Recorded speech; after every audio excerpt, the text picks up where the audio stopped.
Good evening and welcome to the Building Block School of Performing Arts. Tonight we present both episodes of Gracie Runs for President. After tonight's first performance, we'll take a short break of about 2 minutes and then we'll continue with part 2.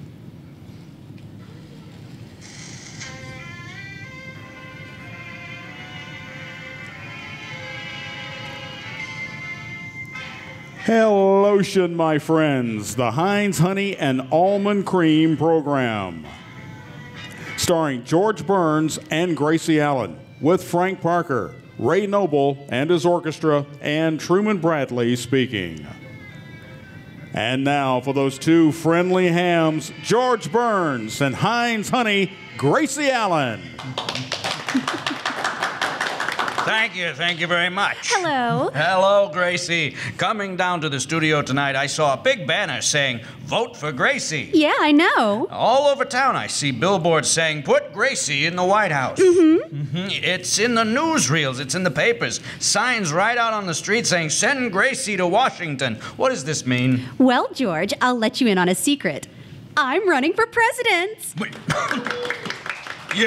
You're running for president? Yes. Gracie, how long has this been going on? Well, for 150 years. George Washington started it. Gracie, why are you running for president? Well, because that's the only way you can get to the White House. You can't just walk in and sit down. The idea is preposterous. Not only that, but it pays good money. Look, you don't stand a chance. Presidents are born. Well, what do you think I was? Hatched? Listen, there's nobody who'd be any happier about your success than I'd be, but in the history of the United States, there's never been a woman president. Well, yeah. Isn't that exciting?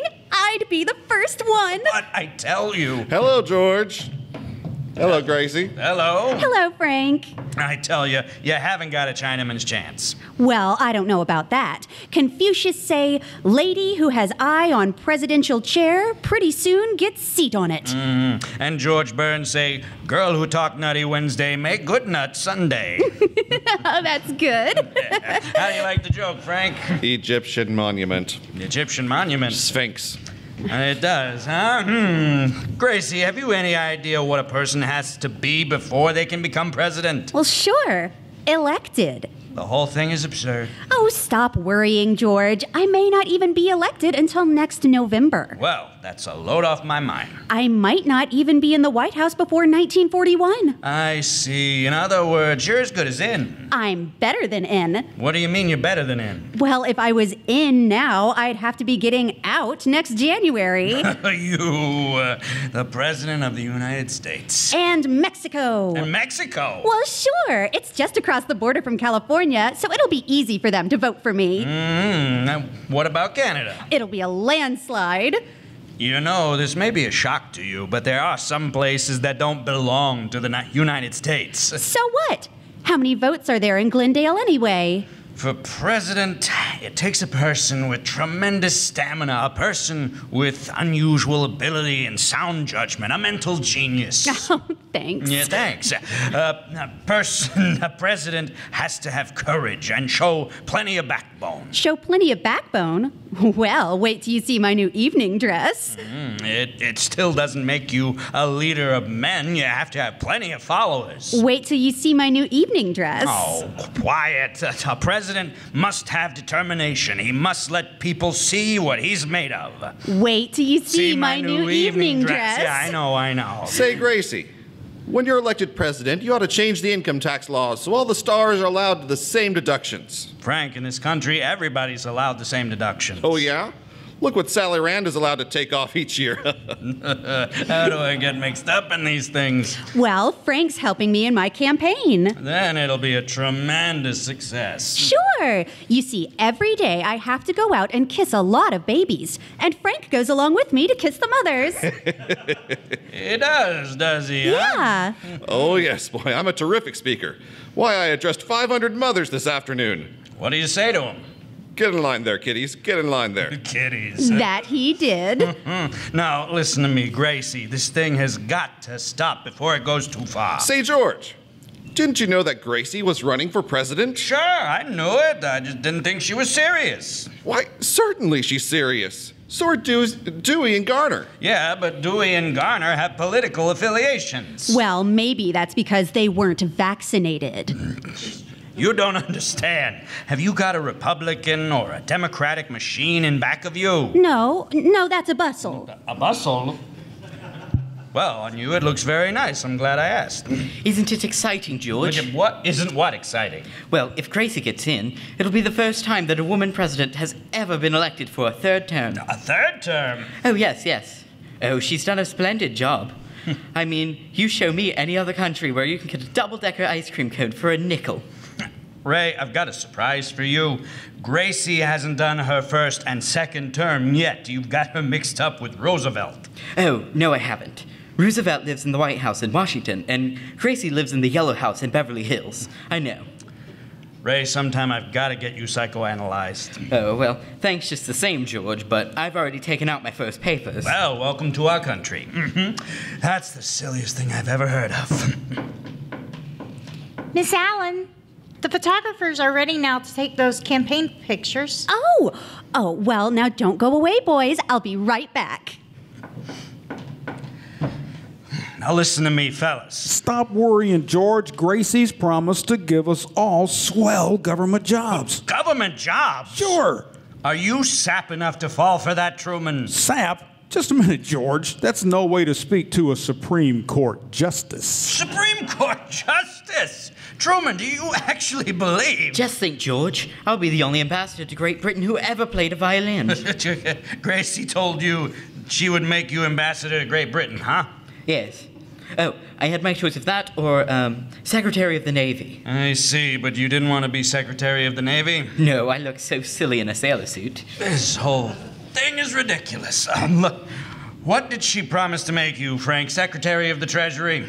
Well, she wanted to, George, but I'm too smart to tumble for anything like that. Well, I'm glad there's somebody left on this program with some sense. I'm the new Postmaster General. Postmaster General? Sure, on account of my experience. What experience have you had? Want to play post office? No, go away, you silly man. Oh, boys, wait till you see the picture I had taken. I'm not interested in any picture. We're headed to a broadcast. You know, the Democrats have a donkey and the Republicans have an elephant. What have you got, a squirrel? Oh, I wish I'd thought of that. But I posed with a kangaroo. A kangaroo? Well, it'll make a wonderful campaign picture. I'll bet. Yeah. It was a mama kangaroo, and a little baby kangaroo was sticking his head out of the pouch. A baby kangaroo sticking his head out of the pouch? Yes, and it's going to be my election slogan. What slogan? It's in the bag. It is, huh? Yeah. And now, Truman Bradley. Has any man ever said to you, darling, I love you forever? He says forever, but you know in your secret heart he means forever as long as you keep yourself attractive. So by all means, help your hands keep their smooth loveliness. Use Heinz honey and almond cream day in and day out. Every single ingredient in Heinz lotion is good for rough or tender skin, whether it's on your face, your hands, or your body. This fine, fragrant cream helps prevent chapping and roughness and that awful weather dryness that makes your skin look so drawn and old. Smooth Heinz lotion all over your red hands and wrist. Notice how even one application makes your chapped hands feel softer, look more appealing. Use Heinz as a powder base too. See how evenly it holds the powder. No caking at all. And as a body rub, Heinz is a honey. It's so extra creamy, extra softening. That extra drop brings real soothing comfort to tender skin. Heinz honey and almond cream contains 2 vitamins too, A and D. You can count on Heinz, Hinds, for softer, smoother, lovelier skin on hands, face, and neck. And now, back to our show.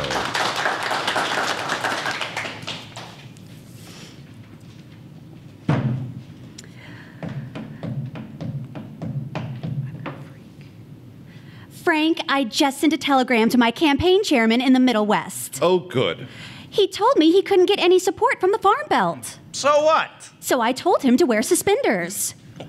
What happens if the county seat has 2 pairs of pants? Oh, George, you're just trying to make me say silly things so people will laugh at me. That's bad, huh? Say, Gracie, what's going to be the name of your party? Well, Truman, you've heard of the Democratic Party and the Republican Party? Yeah. Well, mine's going to be the Surprise Party. The what? The Surprise Party. Surprise. Surprise. Yeah. S for screwy, U for useless. Yeah, and R for reading, writing, and arithmetic. P for pinhead. Yeah, and R for, oysters are in season. And an I for an eye. Toot for a toot. An S for some fun. And E for pencils. E for pencils. Ever sharp? Well, that all depends on how you look at it. Thank you. Say, the surprise party's a swell name, I think. How'd you happen to call it that, Gracie? Well, my daddy's a Democrat and my mother is a Republican. Mm-hmm. And when I was born, I was a surprise. So was the Panic of 1907. Gracie, Yes, Bubbles? you know those temporary campaign headquarters we opened on Broadway this morning? Yes? Well, I'm afraid we have to move them. Why? There's a streetcar coming. Oh. Oh, Gracie, just tell the streetcar, believe it or not, you're waiting to be president. Oh, Gracie, I'm working on your campaign song. You got a campaign song. Oh, yes. It starts like this. I'll be down to get you with the taxpayers' money. Better be ready about 8:30. Oh, dearie, don't be late. Quiet. Let's sing a song. What do you say? Oh, by the way, Gracie, you know those pictures in Life magazine of that Republican candidate catching that big mackerel at Miami? Yes? Well, I just found out that he's caught it again in Lake Michigan. Ray, the whole thing was done for the vote. Oh, really? What's the fish running for? It's because he doesn't want to get caught. Miss Allen, did you see this morning's paper? No, what was in it? My lunch. Your lunch? George, this is my publicity man, Jean. How do? Well, I'll run along now, but don't forget, Miss Allen, you're jumping out of that plane in the morning. You're jumping out of a plane in the morning. Only 10,000 feet. It's just to attract attention. You're liable to get killed. Oh, sure. But look at all the publicity I'll get. Gracie, will you stop this? Mrs. Allen, I'm the sign painter. Are the slogans ready for the campaign posters? Oh, well, I'll make up a few right now. Bubbles, get a pencil. Okay. Number 1. Confucius says Gracie Allen for Prez. Oh, that's wonderful. I've got it. Number 2. Gracie Allen for Alderman. Gracie Allen for alderman? Yeah, and all the men for Gracie Allen. Say, that's wonderful. Oh, yes, and baking powder for Burns. Number 3.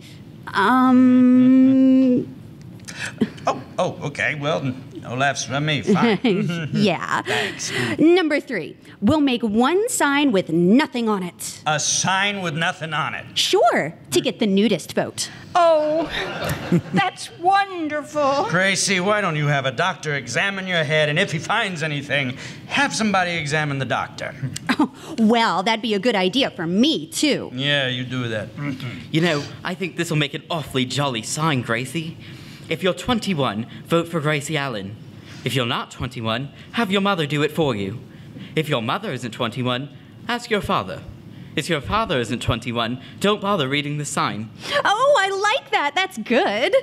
Gee, that's wonderful. Sign painter, get out of here with that's wonderful. All right, Mr. Burns, but you'll hear from me when I'm the Attorney General.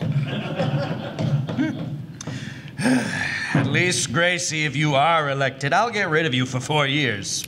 12 years. 12 years? Sure, I'm not superstitious about third terms. Oh, you're not, huh? Do you people realize that right now our sponsor is probably listening? Oh, I say, Bubbles, I happened to see a drawing of you on the Republican poster. Quite flattering, too. Who drew that? Mr. Noble, that was an elephant. Oh, that's amazing. What will they teach him to do next? Cheerio. Oh, cheerio. Yes. You know, Gracie, I've been worrying about the speeches you're going to make at your rallies. Have you rally?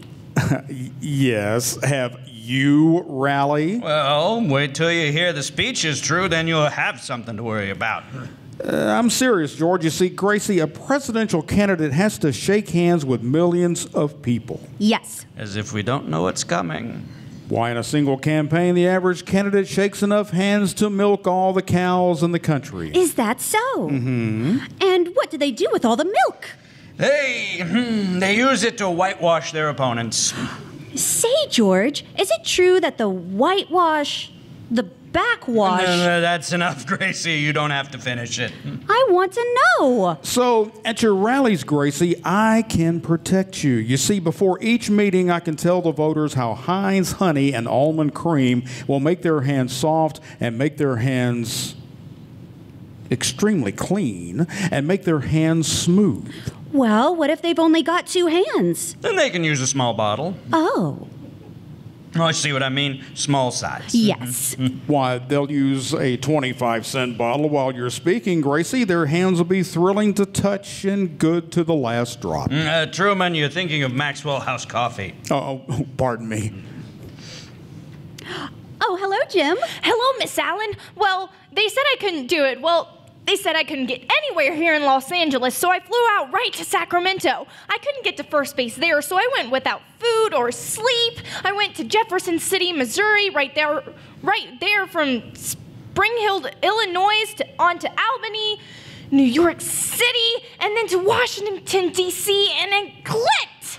Nice work. Here it is. What is that? Horns. Horns? I've got to give them out at my convention. Well, I give up. These are $3 a dozen, Miss Allen, and they're a steal. Okay, steal me a dozen. Now here's the horn that the Republicans and Democrats are using. Of course, this is very hard to blow. Oh, well, they have more wind than we have. Yeah, but not between the ears. And what is the convention? For the Chamber of Commerce. Well, where are you going to hold it? By the handle. Oh, come on. Bubbles, sit down and take a letter. All right. Now, is the letter important, or can I leave my gloves on? Well, it's, Gracie, you better talk quietly. She uses a soft pencil. Oh, letter. Frank, what's today's date? Elsie. Edna couldn't make it. February 28th. All right, I'm ready. Oh, good. To all other presidential candidates, semicolon, United States of America, period. Gentlemen, question mark. Gentlemen, question mark. I've got it. Well, boys, the jig is up. Well, it's a nice opening. Yeah, it's fine. Election day will be in November this year. Turkeys will cost you 38 cents a pound. Cranberries will be 50 cents a bucket. Plum puddings will be $2 each. But a good president won't cost you a nickel. So be sure and go out and vote for me. Thanks. You're asking other presidential candidates to vote for you? Well, sure. There are so many presidential candidates that if I only get half of them to vote for me, I'm bound to get elected. I see what you mean. Go ahead. Continue. This letter is being dictated by a lady, typewritten by a lady. So don't forget to take your hats off while you're reading it. I've got it. All right, sign it Gracie Allen, President of the United States, and mail it out right away. Gracie, you're not president yet. Well, I will be by the time this letter is delivered. Oh, that's some letter. And Bubbles, make 50,000 copies. All right. One for each candidate. Yes. I thought so, yes. Bubbles, address the envelopes in girlish handwriting, mark it personal, and send it to their homes. I want their wives to read it, too. 50,000 copies. Well, it's a nice hunk of postage to throw away. What do you mean, postage? I'll initial the corners of the envelopes and they won't need stamps. Oh, Frank, will you believe this? For a minute, I forgot that you were Postmaster General. Well, that's life, I guess. Yes, I guess so. Miss Allen, the reporters are here. Oh, well, send them in. The reporters? Uh-huh. This way, gentlemen. Miss Allen, I'm Harry Crocker of the Examiner. How do? Matt Weinstock, Daily News. How do? Stacy Shawn, Los Angeles Times. How do? Gracie, why are you shaking hands with your left hand? Oh, I'm saving my right hand for when I'm president. How do? How do? Miss Allen, my newspaper wants to know just what your platform is. Well, it's knotty pine trimmed with oak and inlaid with California redwood. Yeah, that's to match your head. Yes. I thought so, yes. Miss Allen, what would be the first thing you would do if you were elected? I'd put my daddy in the Senate. Your daddy doesn't know anything about the Senate. Oh, yeah? He's been making speeches from the floor for years. He's still on the floor, I'll bet. That's my daddy. That's the kid, yes. Miss Allen, my city editor wants to know what your opinion is on capitalism versus the little man. Oh, I don't know. I never go to wrestling matches. Are you in favor of monopolies? Oh, well, I don't play Monopoly. I like Mahjong better. Yes, and dominoes. Yes. What do you think of the neutrality bill? Well, if we owe it, let's pay it.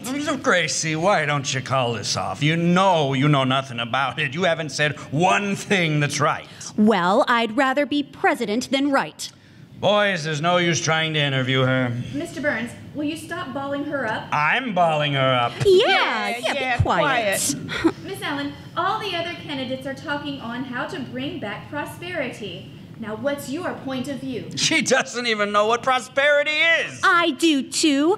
Prosperity is when business is good enough so that you can buy the things on credit that you can't afford anyway. And that way, you can save enough money to pay cash for new things after they've taken back the things you've bought on credit. Yeah. How you doing, boys? Miss Allen, would you recognize Russia? Well, that's hard to say. You see, I meet so many people. You don't have to meet them all on this program, do you? What do you think of the British blockade? Oh, we'll get by. We will, huh? Look, I say, George, I don't mind being referred to as British, but I do object to being called blockade. Boys, this is Ray Noble. Hello. How do? He looks like a pipe cleaner I once threw away. Well, now that's possible. Where did you throw me? Cheerio. Oh, cheerio. Cheerio, yes. Miss Allen, what do you think of our national debt? Well, we ought to be proud of it. It's the biggest in the world. Boys, either go ahead or just go so that we can do our broadcast. Quiet.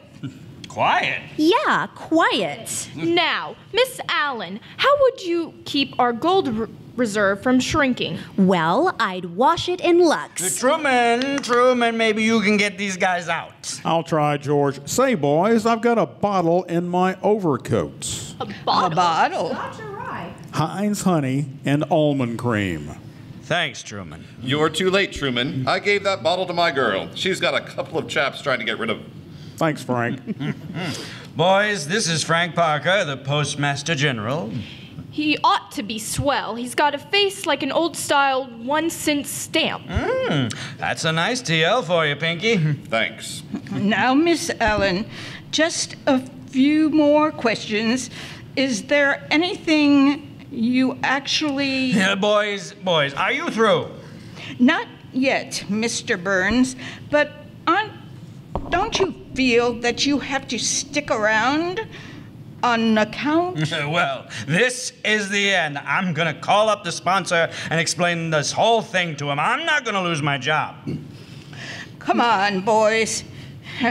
Let's finish the interview. Operator, get me long distance. Hold the line. Miss Allen, is there anything else? Now, please, boys. Mr. Burns is calling the sponsor. Hey, this Noble guy looks very familiar. Mr. Noble, didn't I once see you in Yonkers? Well, I don't think so. I haven't worn a pair of Yonkers Long in years. distance. Get me Mr. Marmon of the Heinz Honey and Almond Cream Company, New York. Hold the line. Miss Allen, is there anything that you actually promise to the voters? Oh, sure. I can promise voters that if I can't find a way to reduce the high cost of living, then we'll just have to do without it. Here's your party. Hello, Mr. Marvin. Yes. This is George Burns speaking. Oh, yes. How are you? Well, I just want to call you up and tell you that I have nothing to do with Gracie's running for president. I've been trying to do a broadcast, and all she's been doing is giving away political jobs.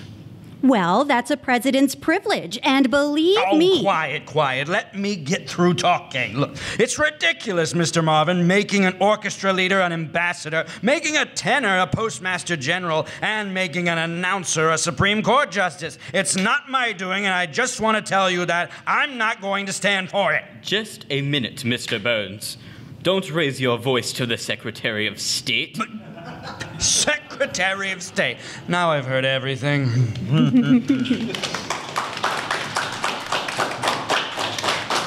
And here's a bit of handy advice. Children love playing in the snow, but you know that cold wind and freezing slush can chap their hands and knees.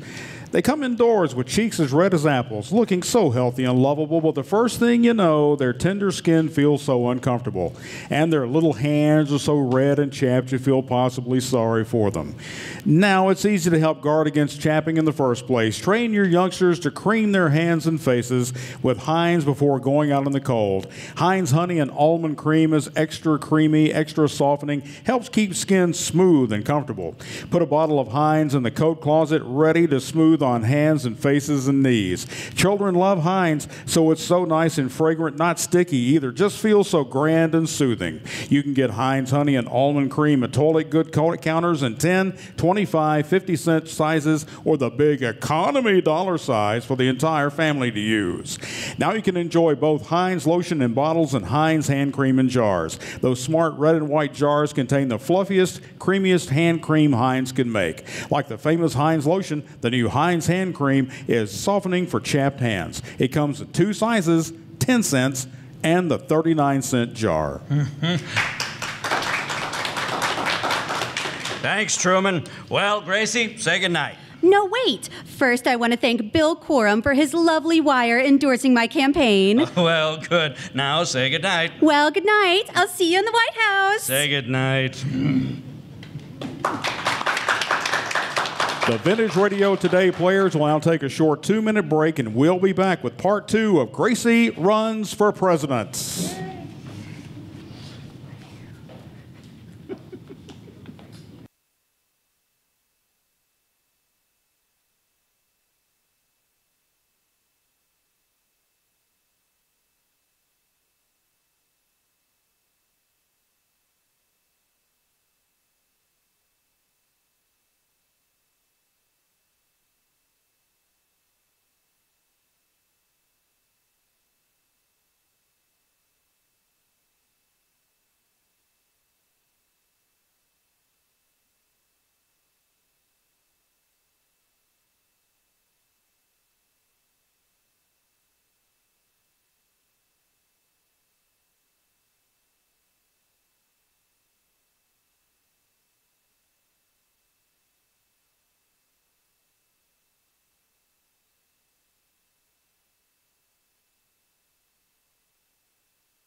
Welcome back to the Vintage Radio Today Players with part 2 of Gracie Runs for President.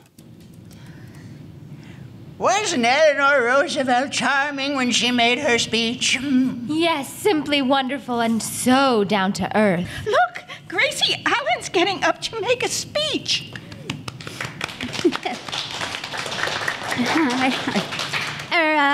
Madam Chairman, members of the Women's National Press Club, Mrs. Roosevelt, and other honored guests, I hope you'll pardon me for reading my speech, but you see, I have to. Otherwise, how will I know when I'm through? Anyway, well, I'll just call you girls because I hardly know you well enough to call you ladies. So, girls, please don't expect me to tell you why I'll be the best president we ever had. There are too many obvious reasons why. And anyway, I'm too modest. It wouldn't be good to talk about politics either. I'm afraid you women couldn't agree with my opinions any more than you can with your own. And I certainly can't talk about the other candidates with so many of their wives here. And there's no sense talking about clothes because none of us can buy any till the campaign expenses are paid for. And as far as I'm concerned, I can't even charge them till I found out whether I'm going to be elected or working for a living. So I guess I'll just have to wind up talking about men and why they should be repealed. Now, don't think I'm panning the men, but it's time we had a woman president. Millions of people tell me that. Well, maybe not millions, but thousands. Or anyway, hundreds. At least my sister Betsy told me that. So what's my opinion against millions of people? So, of course, I won't be the first woman president. I'll be the first woman who's president officially. That's all. Now, we've been having unofficial women presidents ever since Martha Washington let George take all the credit. And even in those days, there wasn't any Seattle to fly to, so she just ran a candy shop on the side. Where was I? Oh, yes. It's time we girls get together and go places. And why shouldn't we do our backseat driving from the front seat? Why are men the only ones who can get suits with 2 pairs of slacks? Because it's a man's world, that's why. Why, just the other day in Hollywood, a Scotchman, he was in kilts and he got on a streetcar and an old lady in riding pants got up and gave him her seat.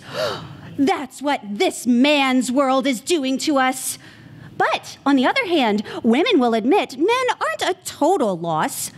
Why shouldn't we? We're just as broad-minded as men, no matter how stubborn and narrow they are. Why, I'll be the first to give a man credit when he's done something really big, no matter how small it is. Even a man who gets to be president is surprised. His mother knows he'll be president before he's born, but he's never sure of it till he hears from Mr. Farley. And to show you this is a man's world, just before dinner, Mrs. Burton Wheeler was telling me about her husband. On top of all his campaign worries, his chickens are a big problem. She says Mr. Wheeler's rooster has been lying awake nights trying to figure a way to produce better eggs and more of them. Then in the daytime, the rooster is so tired the hens have to wake him up to crow about the eggs that they have laid. But our day is coming, we hope. Women in all walks of life know what time it is, even if they're a little late in getting there. And you wives know what's going on, even if you can't prove it. And oh, it would be wonderful if men and women could play 50-50. But how can they? Half the time, the men think they're right. Now, why can't men and women be as friendly to each other as women are? Take 2 women. There, you've got the most beautiful friendship in the world as soon as they find out they both hate the same girlfriend. And that friendship can't be broken till they find out they both like the same boyfriend. Well, I guess it's our own fault. We spoil men. Well, we shouldn't say men are just grown-up boys. It's bad for the men and very discouraging for the boys. On the other hand, how can you resist a man who does sweet, considerate little things for you? Like Mrs. Dewey told me about her husband. Only last month, when she was carrying his armchair over to the window, she dropped her handkerchief, and he picked it up for her. Now, you know, it's things like that that make men worth living. So, in conclusion, girls, I can't actually promise that electing me will make men any better. But don't forget this. The most annoying thing about men is they're so hard to catch. So, girls, with me in the White House, you'll at least know where to look for them. Thank you.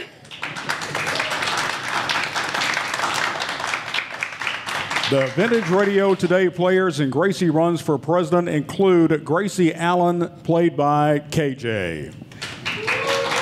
George Burns, Brad Oxnam. Truman Bradley, Dan James. Thank you. Ray Noble. Thaddeus Mann. Bubbles, played by Amanda Tilley. Jean, played by Colby Block. The Painter, played by Deanne Collins. Jim's played by Herb Grogan. First reporter, also Deanne Collins. Second reporter, Hallie Tilley.